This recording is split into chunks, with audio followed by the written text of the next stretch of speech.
Hi welcome back to my channel. ಇವತ್ತಿನ ಕತೆ ಸ್ವಲ್ಪ ಬೋಲ್ಡ್ ಆಗಿದೆ, ಸ್ವಲ್ಪ ಹಾಟ್ ಆಗಿದೆ.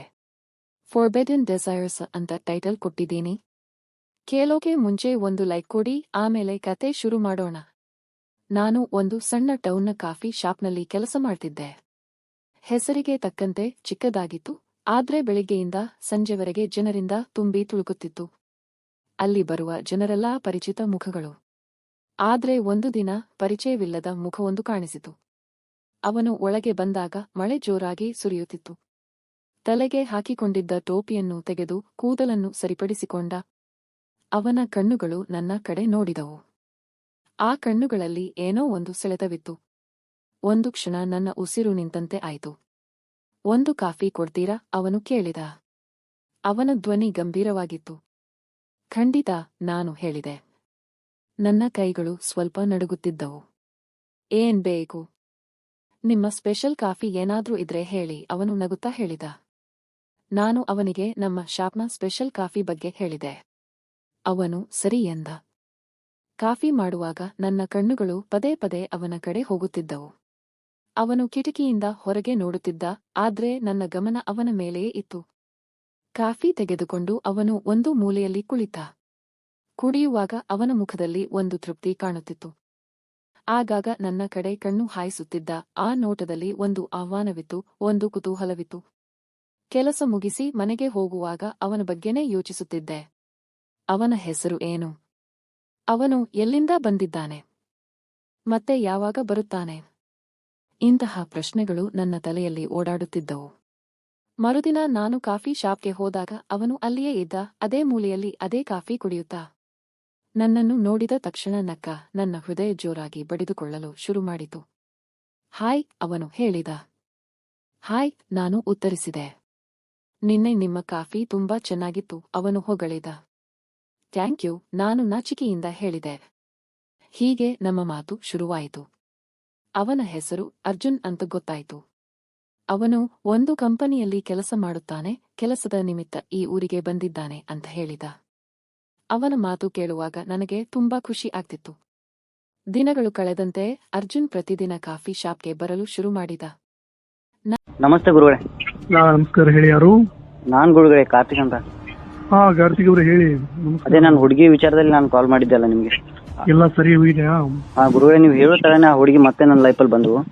ಗುರುಗಳೇ, ನೀವು ಕೆಲವೇ ಗಂಟೆಗಳಲ್ಲಿ ಪೂಜೆಗಳನ್ನೆಲ್ಲ ಮಾಡಿ ನನಗೆ ಎಲ್ಲ ಮಾಡಿಕೊಟ್ಟಿದ್ದೀರಾ. ತುಂಬಾ ಧನ್ಯವಾದಗಳು ಗುರು, ಎಲ್ಲ ಒಳ್ಳೇದಾಗಿದೆ. ನಮಸ್ಕಾರ ಗುರುಗಳೇ. ನಮಸ್ಕಾರ. ಹೇಳಿಮ್ಮ, ಯಾರು? ನಾನ್ ಗುರುಜಿ ಭವ್ಯ ಮಾತಾಡ್ತಿರೋದು. ಹಾ, ಭವ್ಯ ಅವ್ರೆ, ಹೇಳಿಮ್ಮ. ಗುರುಜಿ, ನೀವ್ ಹೇಳಿರೋ ತರ ನಾನು ಇಷ್ಟಪಟ್ಟಿದ ಹುಡುಗ ಮತ್ತೆ ಬಂದ್ರು. ನಾನ್ ಏನ್ ಹೇಳ್ಬೇಕು ಅಂತಾನೆ ಅರ್ಥ ಆಗ್ತಿಲ್ಲ. ನಿಮ್ಗೆ ನಾನು ಎಷ್ಟೋ ಕಡೆ ಕೇಳಿ ಪೂರ್ತಿ ದುಡ್ಡು ಕೂಡ ಕೊಟ್ಟು ಮೋಸ ಹೋಗಿದೆ ಗುರುಗಳೇ. ಆದ್ರೆ ನಿಮ್ ಮೇಲೆ ಇಟ್ಕೊಂಡಿರೋ ನಂಬಿಕೆಗೋಸ್ಕರ ನಾನು ಪೂರ್ತಿ ದುಡ್ಡು ಬೇಡ ಅಂತ ನೀವ್ ಹೇಳಿದ್ರಿ ಅಂತ ಹೇಳ್ಬಿಟ್ಟು ನನ್ ಪೂಜೆಗೆ ಅಂತ ಅರ್ಧ ದುಡ್ಡು ಕೊಟ್ಟು ನೀವ್ ಪೂಜೆ ಕೂಡ ಮಾಡ್ಕೊಟ್ಟಿದ್ರಿ. ಅವಾಗ ನನ್ಗೆ ನಿಜಕ್ಕೂ ನಂಬಿಕೆ ಬಂತು. ಕೊನೆದಾಗ ಒಂದ್ಸರಿ ಪ್ರಯತ್ನ ಮಾಡಿ ನೋಡೋಣ ಅನ್ಕೊಂಡ್ ಬಂದೆ. ನೀವ್ ಹೇಳಿರೋ ಹಾಗೇನೆ 2 ದಿನದಲ್ಲಿ ಅವ್ನ್ ಮತ್ತೆ ಬಂದ ಗುರುಗಳೇ. ನಿಜಕ್ಕೂ ತುಂಬಾನೇ ಖುಷಿ ಆಯ್ತು. ತುಂಬಾ ತುಂಬಾ ಧನ್ಯವಾದಗಳು ಗುರುಗಳೇ ನಿಮ್ಗೆ. ಈಗೆಲ್ಲ ಒಳ್ಳೇದಾಗಿದೆಯಲ್ಲಮ್ಮ ನಿಮಗೆ? ಒಳ್ಳೇದಾಗಿದೆ ಗುರುಗಳೇ. ಈ ಮಾತಾಡೋ ಆಡಿಯೋನ ಪ್ರಮೋಷನ್ ಅವಾರ್ಡ್ ಮಾಡ್ಕೊಳ್ಳಮ್ಮ ನಾನು.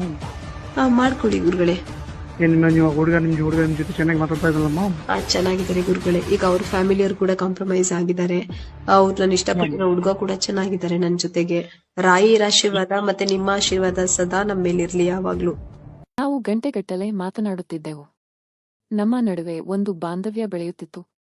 ಒಂದು ರೀತಿಯ ಸೆಳೆತ ನಮ್ಮಿಬ್ಬರನ್ನು ಒಂದಾಗಿಸುತ್ತಿತ್ತು. ಒಂದು ಸಂಜೆ ಮಳೆ ಜೋರಾಗಿ ಸುರಿಯುತ್ತಿದ್ದಾಗ ಅವನು ನನ್ನನ್ನು ಡಿನ್ನರ್ಗೆ ಕರೆದ. ನಾನು ಒಪ್ಪಿಕೊಂಡೆ. ಅಂದು ಅವನು ನನ್ನ ಕೈ ಹಿಡಿದ. ಆ ಸ್ಪರ್ಶ ನನ್ನ ದೇಹದಲ್ಲಿ ಒಂದು ಸಂಚಲನ ಮೂಡಿಸಿತು. ರೆಸ್ಟೋರೆಂಟ್ನಲ್ಲಿ ಅರ್ಜುನ್ ನನ್ನ ಕಣ್ಣಲ್ಲಿ ಕಣ್ಣಿಟ್ಟು ನೋಡುತ್ತಿದ್ದ. ಅವನ ಆ ನೋಟದಲ್ಲಿ ಪ್ರೀತಿ ಇತ್ತು, ಆಸೆ ಇತ್ತು. ನಾನು ನಾಚಿಕೆಯಿಂದ ತಲೆ ತಗ್ಗಿಸಿದೆ. ನಿನಗೆ ನನ್ನ ಬಗ್ಗೆ ಏನು ಅನಿಸುತ್ತೆ? ಅವನು ಕೇಳಿದ. ಅವನ ಧ್ವನಿ ಗಂಭೀರವಾಗಿತ್ತು. ನಾನು ಏನು ಹೇಳಬೇಕೆಂದು ತೋಚದೆ ಸುಮ್ಮನಿದ್ದೆ. ನನಗೆ ನೀನು ತುಂಬಾ ಇಷ್ಟ, ಅವನು ಹೇಳಿದ. ನಿನ್ನ ಜೊತೆ ಇರಲು ನಾನು ಬಯಸುತ್ತೇನೆ. ನಾನು ಅವನ ಮಾತಿಗೆ ತಲೆ ಅಲ್ಲಾಡಿಸಿದೆ. ನನಗೂ ಅವನು ಇಷ್ಟ ಅಂತ ಹೇಳಲು ಬಯಸಿದೆ, ಆದ್ರೆ ಧೈರ್ಯ ಬರಲಿಲ್ಲ. ಊಟ ಮುಗಿಸಿ ಹೊರಬಂದಾಗ ಮಳೆ ಇನ್ನೂ ಸುರಿಯುತ್ತಿತ್ತು. ಅರ್ಜುನ್ ನನ್ನನ್ನು ಅವನ ಕಾರಿನಲ್ಲಿ ಮನೆಗೆ ಡ್ರಾಪ್ ಮಾಡಿದ. ಒಳಗೆ ಬರ್ತೀಯಾ ನಾನು ಕೇಳಿದೆ. ನಾನು ಅವನನ್ನು ಬಿಟ್ಟು ಹೋಗಲು ಇಷ್ಟಪಡಲಿಲ್ಲ. ಅವನು ನಕ್ಕ. ನಿಜವಾಗ್ಲೂ ಬೇಕಾ? ನಾನು ನಾಚಿಕೆಯಿಂದ ತಲೆ ತಗ್ಗಿಸಿದೆ. ಅವನು ನನ್ನ ಜೊತೆ ಒಳಗೆ ಬಂದ. ನಾನು ಬಾಗಿಲು ಮುಚ್ಚಿದೆ. ಮನೆಯೊಳಗೆ ಮೌನ ಆವರಿಸಿತು. ಹೊರಗೆ ಮಳೆಯ ಸದ್ದು ಕೇಳಿಸುತ್ತಿತ್ತು. ಅರ್ಜುನ್ ನನ್ನ ಹತ್ತಿರ ಬಂದ. ನನ್ನ ಕೈಗಳನ್ನು ತನ್ನ ಕೈಯಲ್ಲಿ ತೆಗೆದುಕೊಂಡ. ನನ್ನ ಕಣ್ಣುಗಳಲ್ಲಿ ನೋಡುತ್ತಾ ನನ್ನ ಹಣೆ ಮೇಲೆ ತಿಟ್ಟ ಆ ಸ್ಪರ್ಶ ನನ್ನನ್ನು ಕರಗಿಸಿತು. ನಾನು ನಿನ್ನನ್ನು ತುಂಬಾ ಬಯಸುತ್ತೇನೆ, ಅವನು ಪಿಸುಗುಟ್ಟಿದ. ನಾನು ಅವನಿಗೆ ಹತ್ತಿರ ಸರಿದೆ. ನನ್ನ ಕೈಗಳನ್ನು ಅವನ ಕುತ್ತಿಗೆಗೆ ಸುತ್ತಿ.